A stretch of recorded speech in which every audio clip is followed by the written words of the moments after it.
안녕하세요. 오늘은 당신께서 보내주신 자료, 신약성경 사도행전 5장을 통해서요. 초기 기독교 공동체의 그 숨가팠던 한복판으로 한번 들어가 보겠습니다.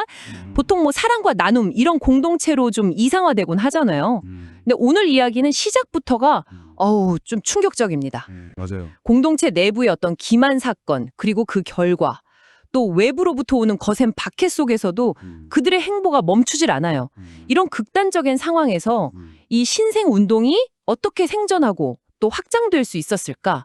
이 질문을 좀 품고 함께 파헤쳐 보죠. 네, 그 사도행전 5장이 바로 초기 예루살렘 교회가 겪었던 내적 그리고 외적 긴장을 아주 생생하게 보여주는 기록입니다.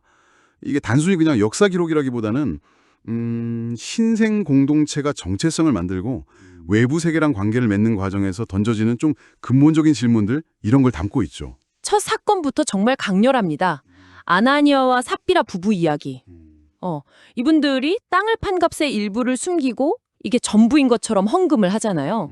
그런데 그 결과가 정말 즉각적인 죽음이에요. 단순히 거짓말 좀 했다고 보기에는 너무 결과가 과혹한 거 아닌가 이런 생각도 들고요. 네, 그렇죠. 이게 그냥 공동체 내부의 재정 문제 그 이상인 것 같아요. 맞습니다. 그 베드로의 질책을 자세히 보면요. 핵심이 돈의 액수가 아니에요. 어찌하여 사탄이 네 마음에 가득하여 내가 성령을 속이고 땅값 얼마를 감추었느냐. 사람에게 거짓말한 것이 아니오 하나님께로다. 바로 이 구절. 이게 핵심이죠. 그러니까 이게 단순 사기가 아니라 공동체의 신성한 기반, 다시 말해 성령의 임재와 활동 자체를 그냥 정면으로 속이려 한 행위 이렇게 본 거예요. 신성 모독 수준으로 받아들였다는 거군요. 그렇습니다. 당시의 공동체는 모든 걸 같이 나누면서 굉장히 강력한 일체감을 이루려고 했거든요. 사도행전 4장에도 나오잖아요. 그런 분위기 속에서 아나니아 부부의 행동은 공동체의 생전 자체를 위협하는 어떤 내부 균열이다. 이렇게 인식됐을 가능성이 커요. 막 태동한, 그러니까 아직은 좀 취약한 공동체잖아요. 이때 내부의 위선은 외부 박해만큼이나 치명적일 수 있다. 이런 걸 보여주는 좀 극단적인 경고처럼 보이기도 하고요. 이 사건 이후의 기록을 보면 온 교회와 이 일을 듣는 사람들이 다 크게 두려워했다 이렇게 나오거든요. 그 파장이 어땠을지 짐작이 가죠. 공동체의 그 순수성, 이런 걸 정말 극도로 강조했던 거군요. 근데 이런 내부 정화라고 해야 할까요? 이런 사건 이후에 분위기가 좀 위축될 법도 한데 오히려 사도들 활동은 더 왕성해지는 것 같아요. 많은 표적과 기사, 그러니까 기적들이 일어났다고 하고요. 사람들이 솔로몬 행각이라는 곳에 모였다고요? 네, 솔로몬 행각이 예루살렘 성전 경내에 있었던 곳인데 지붕이 덮인 긴 복도 같은 구조였어요. 사람들이 모여서 토론도 하고 가르침도 듣고 하던 뭐랄까 공적인 장소였죠. 거기서 사도들이 공격적으로 활동하면서 많은 기적을 행했다는 건 그만큼 그들의 영향력이 커지고 있었다. 이걸 보여주는 거죠. 심지어는 베드로 그림자라도 좀 닿으면 병이 나을까 이렇게 기대를 할 정도였다고 하니 당시 민중들이 얼마나 절박하게 초자연적인 도움 또 새로운 희망을 팔았는지 알 수 있는 대목이죠. 근데 흥미로운 점은요. 일반 사람들은 사도들을 존경하면서도 감히 그 무리에 끼지는 못했다. 그런데도 믿는 사람들의 수는 계속 늘어났다. 이런 기록이 있어요. 네네. 존경하면서도 거리를 두고 근데 또 확산은 되고 이게 동시에 일어난 거네요. 거리감이라는 게 아마 아나니아와 삽비라 사건 때문에 생긴 일종의 거룩한 두려움 아니면 사도들이 행하는 기적에서 느껴지는 어떤 경외감 이런 것 때문일 수 있습니다. 그렇지만 그들의 메시지나 치유 능력은 사람들을 아주 강력하게 끌어당겼고 결과적으로 공동체는 계속 성장하는 거죠. 그러니까 내부의 엄격함이 외부 확장을 막지는 않았다. 이 점이 좀 주목할 만합니다. 하지만 이렇게 잘 나가면 당연히 기득권 세력은 반발을 하겠죠. 대제사장하고 사두개파 사람들이 나섭니다. 이 사람들은 왜 특히 사도들의 활동을 문제 삼았을까요? 그 사도계파는 당시에 예루살렘 성전을 중심으로 한 귀족 그룹이 내서 종교적인 실세였어요. 그들은 모세오경 외에는 다른 권위를 잘 인정 안 했고 특히 부활이나 천사, 영 이런 초자연적인 개념은 믿지 않았거든요. 그랬군요. 근데 사도들은 죽었던 예수가 부활했다 이렇게 외치면서 기적까지 행하니까 이건 그들의 신학적인 기반하고 사회적인 권위를 그냥 정면으로 공격하는 셈이었던 거죠. 그렇죠. 그리고 아마 시기심도 컸을 겁니다. 성경에도 시기가 가득하여라고 나오잖아요.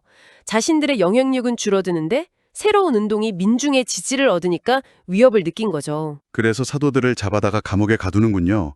그런데 여기서 또 엄청 극적인 반전이 일어나요.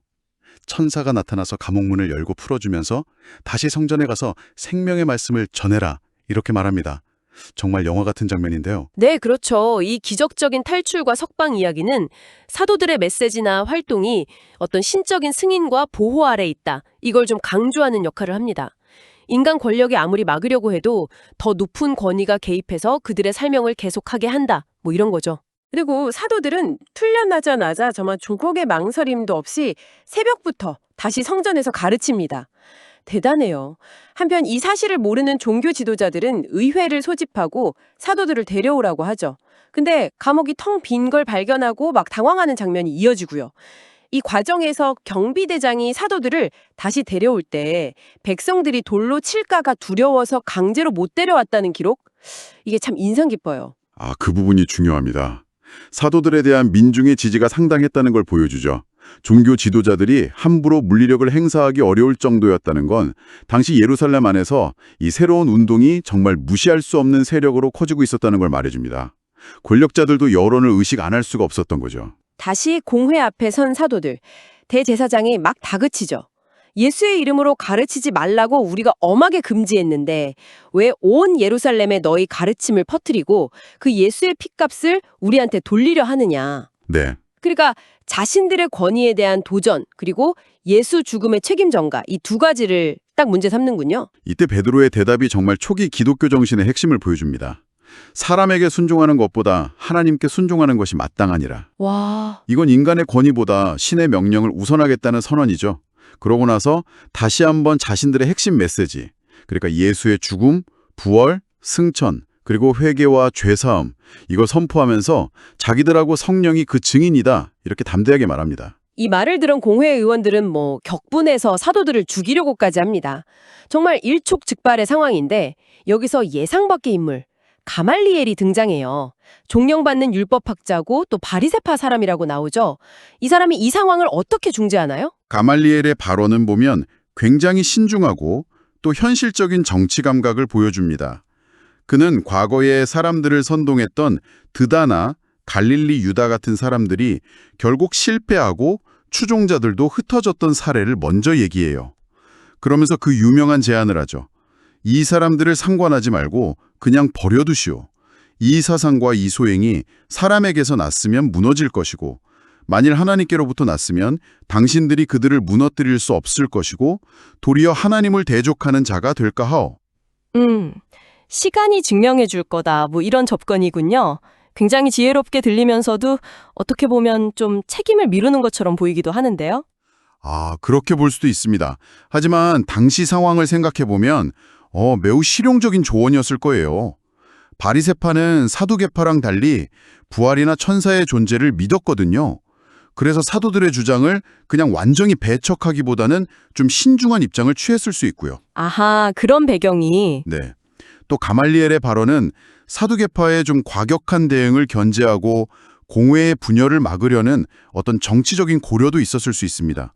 섣불리 나섰다가 민중의 반발을 살 수도 있고 또 만약 이 운동이 정말 신적인 거라면 돌이킬 수 없는 실수를 저지를 수도 있으니까 그 위험을 피하자는 거죠. 결국 공회는 가말리엘의 의견을 따릅니다. 사도들을 채찍질하고 다시 경고한 뒤에 풀어주죠. 그런데 여기서 사도들의 반응이 또 놀랍습니다. 사도들은 그 이름을 위하여 능욕받는 일에 합당한 자로 여기심을 기뻐하면서 공회 앞을 떠나니라. 매를 맞았는데 기뻐했다고요? 이게 가능한가요? 네, 이 부분이 정말 이해하기 어려우면서도 초기 신앙의 그 강렬함을 보여주는 대목입니다. 그들은 자신들이 겪는 고난을 예수의 고난에 동참하는 어떤 영광스러운 표지로 여겼던 것 같아요. 영광으로. 역설적인 태도가 그들을 더 강하게 결속시키고 사명감을 막 불태웠을 겁니다. 그래서 결국 그들은 멈추지 않았군요. 마지막 절이 그들이 날마다 성전에 있든지 집에 있든지 예수는 그리스도라고 가르치기와 전도하기를 그치지 아니하니라 이렇게 끝나요. 네. 어떤 위협이나 처벌도 그들의 열정을 꺾지 못했다는 아주 강력한 선언처럼 들립니다. 그렇습니다. 사도행전 5장은 이렇게 극심한 내적 긴장, 그 아나니아 사건 같은 거요. 그리고 외적 핍박, 체포되고 신문받고 채찍질 당하고 이런 상황 속에서도 흔들리지 않고 오히려 기적과 담대함으로 사명을 이어가는 초기 공동체의 역동적인 모습을 아주 압축적으로 보여줍니다. 인간적인 시각으로는 참 이해하기 힘든 강인함 그리고 확신이 느껴지죠. 오늘 사도행전 5장을 쭉 깊이 들여다보면서 초기 공동체가 마주했던 그 생존의 문제, 또 진실성의 무게, 권위에 대한 도전, 그리고 고난을 대하는 그 역설적인 태도, 정말 많은 생각거리를 던져주는 것 같습니다. 네, 맞아요. 공동체 내부의 위선이 얼마나 치명적일 수 있는지, 또 반대로 외부의 압박이 오히려 내부 결속과 사명감을 강화시키는 그런 역설적인 동력이 될 수도 있다는 점도 참 흥미롭고요. 네, 이 이야기는 시대를 넘어서 당신의 삶, 그리고 공동체에도 여러 질문을 던질 수 있습니다. 예를 들면 조직 내에서 진실성이라는 게 어떤 의미를 갖는지, 또 신념을 지키기 위해서 어떤 대가를 치를 준비가 되어 있는지, 세상의 권위와 내 양심이나 신념이 충돌할 때 어떻게 행동해야 하는지, 이런 근본적인 질문들이죠. 그렇죠. 또 이런 기적적인 사건들이나 좀 극단적인 반응들을 오늘날의 시각으로 우리가 어떻게 이해하고 해석해야 할까, 이런 문제도 남고요. 마지막으로 저는 그 가말리엘의 조언, 사람에게서 났으면 망할 것이요 하나님에게서 났으면 막을 수 없다. 이 말이 다시 한번 생각나네요. 네, 그 유명한 말이죠. 이 말이 표면적으로는 되게 현명하게 지켜보자는 태도 같은데, 근데 그 판단 기준이 뭘까? 그리고 우리는 과연 어떤 현상이나 운동의 궁극적인 기원, 그리고 그 결과를 제대로 분별할 수 있는 걸까? 이런 질문을 하게 만들어요. 그렇죠. 어려운 문제죠. 오늘날 우리가 목격하는 수많은 이념이나 운동들을 보면서 당신께서는 무엇을 기준으로 그 지속 가능성이나 가치를 판단하시겠습니까? 어쩌면 그 판단의 어려움 자체가 우리에게 좀 겸손하고 신중해야 한다. 이걸 요구하는 건 아닐까요? 이 질문을 당신께 남겨드리면서 오늘 탐구를 마무리하겠습니다.